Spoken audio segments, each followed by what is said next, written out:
You wake up with $1 million and lose it without noticing. The notification arrives at 6:47 a.m. on a Tuesday, a class action lawsuit you joined 3 years ago, a data breach from a company you barely remembered using. You were a named plaintiff. Your share, $1 million. You had forgotten you were even part of it. The wire arrives Thursday. You check the balance standing in a parking lot. $1 million sitting in an account that has never held more than $4,200. You are 29. You make $52,000 a year. You have $6,800 in savings and $31,000 in student loans.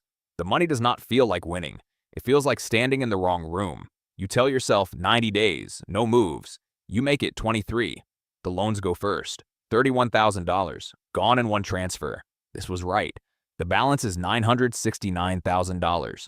Then the apartment, a one-bedroom with exposed brick and a working oven, $2,100 a month, twice what you paid before. You tell yourself you've earned it.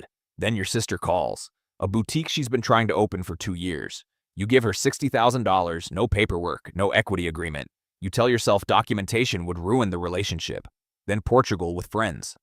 Then another trip. Then your mother's property tax bill. Then your friend Marcus, who was 3 months behind on rent. Each one had a reason. Each reason was real. The balance is $876,600. You have lost over $120,000 and nothing felt like a loss. Month 7, a financial advisor, personable, nice office, actively managed funds, an annuity product, 1.2% annual fee regardless of performance. You give him $350,000.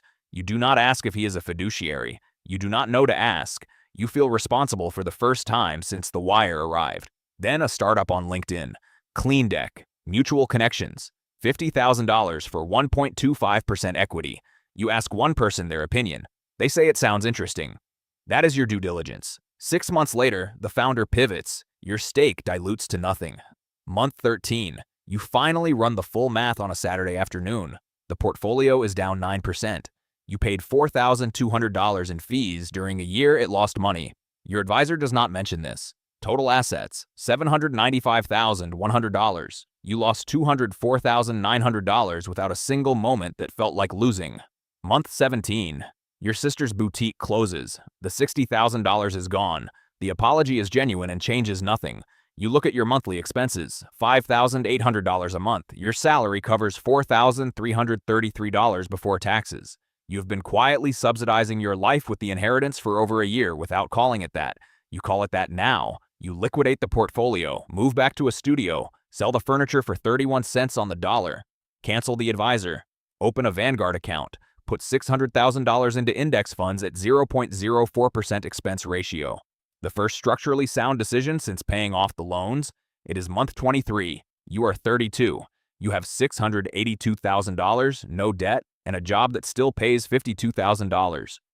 You also lost $318,000, not to disaster, not to one catastrophic mistake, to comfort, to family, to optimism, to an advisor who was never working for you, to a lifestyle that expanded quietly until it needed a subsidy you pretended wasn't there. Here is what the $318,000 taught you. Paying off debt first was right. Everything after needed a structure that never existed. The people who love you will bring you their problems the moment they believe you can absorb them. They are not wrong to do this. The problem is that you said yes without a boundary or a plan. A financial advisor who is not a fiduciary is a salesman with a better office. Lifestyle inflation is invisible until you run the math you've been avoiding. And an investment based on a clean deck and a mutual connection is not a strategy. It's a costume on a bet. The money didn't reveal bad luck. It revealed a version of you that hadn't yet learned to sit still long enough for clarity to arrive before the decision did. The wire came on a Thursday. You weren't ready. Most people aren't. The ones who keep it aren't luckier. They're just slower.